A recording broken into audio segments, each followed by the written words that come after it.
A ciencia cierta y muy puntualmente, ¿qué se sabe hoy sobre la mejor forma de enseñar? Hace unos 20 años, nuestro entendimiento de cómo debíamos enseñar se sustentaba en las teorizaciones de filósofos, los experimentos conductuales de psicólogos y los modelos computacionales de los especialistas en inteligencia artificial.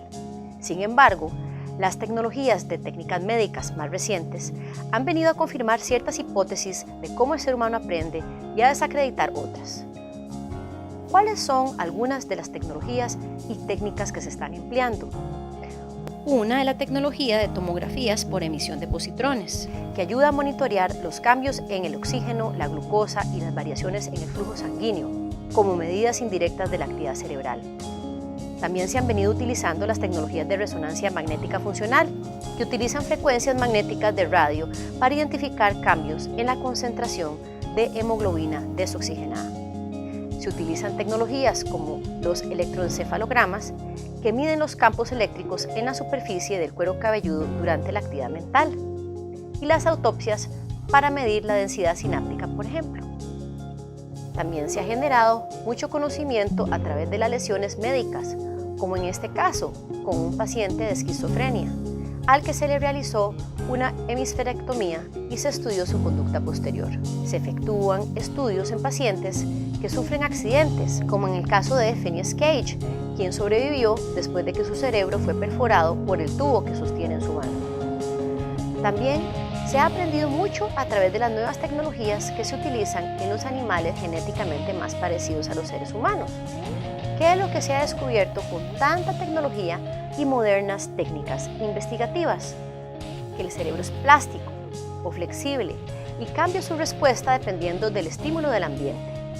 Las sinapsis pueden ser generadas o podadas y se fortalecen con el uso y sentido de la importancia de la información percibida y se debilitan con el desuso o falta de importancia. Ahora se sabe que el aprendizaje es el resultado de la integración de toda la información percibida y procesada, la cual modifica físicamente las estructuras en el cerebro. De esta manera, se confirma que el aprendizaje es un proceso físico, no solo mental. Nótese como evidencia la corteza visual de un mono al lado izquierdo y compárelo con la imagen que veía antes de morir. Con experimentos como este, se ha podido determinar que los ambientes enriquecidos propician más conexiones neuronales. Es decir, un ambiente que estimule los múltiples sentidos y que fomente la experimentación y el juego es un ambiente que genera mayores conexiones neuronales y, por tanto, mayor aprendizaje. En este experimento, la foto de la izquierda es mostrada a los sujetos de estudio mientras controlan el movimiento de sus pupilas. Con este y otros experimentos pudieron determinar que el cerebro presta atención a los elementos en contexto y no enfocándose en cada elemento individualmente.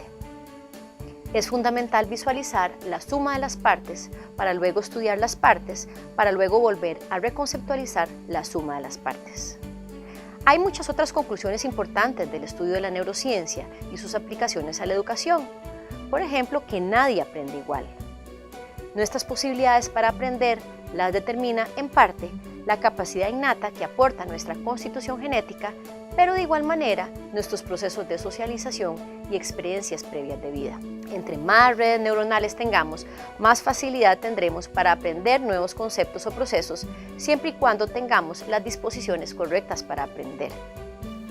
También se ha confirmado que existen diferencias individuales físicas a nivel cerebral que se deben tomar en cuenta. Existen ciertos síndromes del desarrollo del sistema nervioso que nunca adquirió ciertas destrezas o que no las desarrolló de forma óptima. Por ejemplo, el autismo se relaciona con múltiples regiones del cerebro, incluyendo el lóbulo temporal, lóbulo frontal, sistema límbico y cerebelo. El déficit atencional, otro síndrome, se relaciona con la corteza prefrontal, ganglios basales y cíngulo anterior. Los cerebros también reaccionan de forma distinta según las tareas de aprendizaje. En este caso, con la palabra perro, se iluminan distintas partes del cerebro. Por ejemplo, cuando la persona se imagina al perro ladrando, cuando lee la palabra perro, cuando ve la foto de un perro o cuando recuerda las emociones que siente cuando recuerda a algún perro en específico. No solo existen diferencias a nivel cerebral cuando se realizan diferentes tareas de aprendizaje, sino en una misma tarea de aprendizaje. En este ejemplo, diferentes partes del cerebro se activan al escuchar la armonía, la melodía y el ritmo. A nivel cerebral también existen diferencias según edades y según los niveles de experiencia. Un cerebro más experimentado requiere utilizar menos de su capacidad cerebral para resolver una tarea que un cerebro menos experimentado. ¿Y qué implicaciones tiene todo esto? El aprendizaje debe involucrar todos los lóbulos del cerebro para ser más efectivo, incluyendo, por ejemplo, requerir tareas de planificación y acción que se ejecutan por el lóbulo frontal, tareas de sensación y procesamiento espacial para activar el lóbulo parietal, tareas de visión para activar el lóbulo occipital, la audición y la memoria para involucrar al lóbulo temporal y tareas físicas para involucrar la corteza motora y premotora. En la enseñanza empezamos de lo concreto y evolucionamos hacia lo abstracto. Por ejemplo, al alumno se le debe exponer a experiencias concretas, problemas, casos, situaciones sobre las que se les pide experimentar y reflexionar. Finalmente, se les pide generar hipótesis abstractas sobre su experiencia para continuar así con mayor experimentación y reflexión. Las tecnologías y técnicas médicas vienen a confirmar lo que el psicólogo Jerome Bruner ya había descubierto, que la gente recuerda solo el 10% de lo que lee, 20% de lo que escucha, 30% de lo que observa, 50% de lo que escucha y observa, 70% de lo que dice y escribe y 90% lo que hace. Cuantos más sentidos estén involucrados en la realización de una tarea, más efectivo el aprendizaje. Los estudios de neurociencia y sus aplicaciones a la educación han sido impulsados por la Universidad de Harvard, al igual que modelos educativos que reflejen estas conclusiones. El marco conceptual de la enseñanza para la comprensión, también conocido como EPC, nació en la Universidad de Harvard en la Facultad de Educación, bajo la iniciativa de los profesores Howard Gardner, David Perkins y Vito Perón. El marco, validado en diferentes niveles educativos, identifica las prácticas educativas que generan mayor comprensión en los estudiantes y se informa de los estudios más recientes en neurociencia. ¿Pero qué significa generar mayor comprensión? Los estudiantes pueden llegar a entender conceptos e inclusive aplicar ciertas fórmulas o procedimientos que les enseñemos, pero no necesariamente han desarrollado su comprensión o su capacidad para poder llevar a cabo diversas acciones o desempeños que demuestren que pueden integrar toda la información y emplearla en la resolución de problemas nunca antes vistos. Comprensión, bajo el marco conceptual de la enseñanza para la comprensión, significa entonces la capacidad de integrar todo el conocimiento y aplicarlo en la resolución de problemas nunca antes vistos. Un alumno que comprende, entonces, es un alumno que no se limita a repetir lo que el docente dice o hace en clase, sino que puede explicarlo a profundidad, dar ejemplos, establecer relaciones con conocimientos previos, ofrecer analogías, evaluar su pertinencia o bien adaptarlo según los requerimientos. ¿Le ha sucedido alguna vez como alumno que al estar en el aula entendió lo que explicó el profesor, pero al llegar a la casa no recordaba la explicación? Los estudios de Fisher, también de Harvard, y su teoría dinámica de las capacidades explican que el desarrollo de la comprensión es un proceso continuo, caracterizado por retrocesos y avances más que por un solo acto de iluminación. Por eso el aprendizaje profundo requiere que los docentes desarrollen múltiples y diversas experiencias de aprendizaje a lo largo del curso. La comprensión es compleja y profunda. Cuando decimos que el docente debe plantear múltiples y diversas experiencias de aprendizaje, se refiere a experiencias de aprendizaje que desarrollen profunda e integralmente las competencias de sus alumnos. El gráfico ilustra que una competencia es la suma de todos los conocimientos, destrezas y actitudes que se requieren para realizar una actividad. Por ejemplo, para comunicarnos requerimos saber escuchar, expresarnos oralmente y de forma no verbal, escribir diferentes tipos de mensajes, escoger los canales de comunicación adecuados, poseer destrezas de pensamiento crítico para adaptar el mensaje a situaciones y audiencias, así como poseer actitudes éticas, entre otras. Por eso, para desarrollar la competencia comunicativa, los profesores deben planificar múltiples y diversas experiencias de aprendizaje que desarrollen cada uno de esos conocimientos, destrezas y actitudes. Los profes podrían, por ejemplo, asignar presentaciones orales, discursos, discusiones, debates, simulaciones o la redacción de ensayos, columnas periodísticas, trabajos de investigación o informes técnicos. Lo importante es planificar múltiples experiencias de aprendizaje multisensoriales.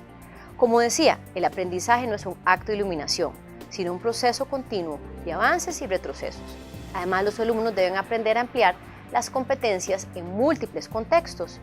Por eso, los docentes deben ofrecer una amplia variedad de actividades para desarrollar las competencias de sus alumnos de forma integral y profunda. Enseñar para la comprensión requiere actuar y reflexionar. Para desarrollar la comprensión, los alumnos deben experimentar con conceptos y objetos, así como reflexionar sobre su experiencia de aprendizaje. Por tanto, el profesor debe emplear experiencias auténticas lo más parecidas a la vida real. A estas experiencias se les llaman desempeños de comprensión, porque permiten a los alumnos y a los docentes constatar públicamente el desarrollo de la comprensión a lo largo del tiempo en situaciones nuevas y desafiantes.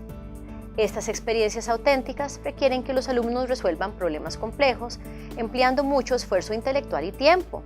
Obliga a los alumnos a recurrir a múltiples enfoques teóricos y fuentes didácticas. Asimismo, requiere que los alumnos trabajen con equipos interdisciplinarios en la elaboración de productos terminados. A estos productos terminados se les denomina proyectos finales de síntesis, porque permiten que los alumnos sinteticen y demuestren la comprensión adquirida a lo largo de un curso. A los avances de este producto terminado se les denomina desempeños de investigación guiada, los cuales se producen a lo largo del curso y reciben realimentación continua para ser reelaborados. Los primeros esfuerzos por desempeñar la comprensión se llaman desempeños preliminares y sirven para diagnosticar las competencias previas del estudiante y para motivarlo hacia el nuevo aprendizaje. Los desempeños de comprensión tienen la ventaja de que permiten desarrollar las competencias de forma integral. Además, estimulan el interés de los alumnos porque ellos pueden evidenciar con claridad lo pertinente y concreto que resulta su aprendizaje.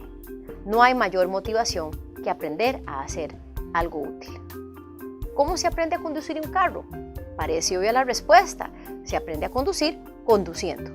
Sin embargo, cuando nos proponemos enseñar otro tipo de competencias, olvidamos la importancia de ofrecer oportunidades para ponerlas en práctica y terminamos enseñando conocimientos y destrezas de rutina, solicitando a los alumnos recordar conceptos o emplear procedimientos que el docente explica. Una respuesta parcial a la pregunta original, ¿cómo logramos que los alumnos integren el conocimiento adquirido en la resolución de nuevos problemas?, sería entonces facilitar espacios para que los alumnos desarrollen esas comprensiones, evaluando su progreso de forma continua y proporcionándoles mucha realimentación. Por eso en ULACIT utilizamos 100% proyectos y 0% exámenes.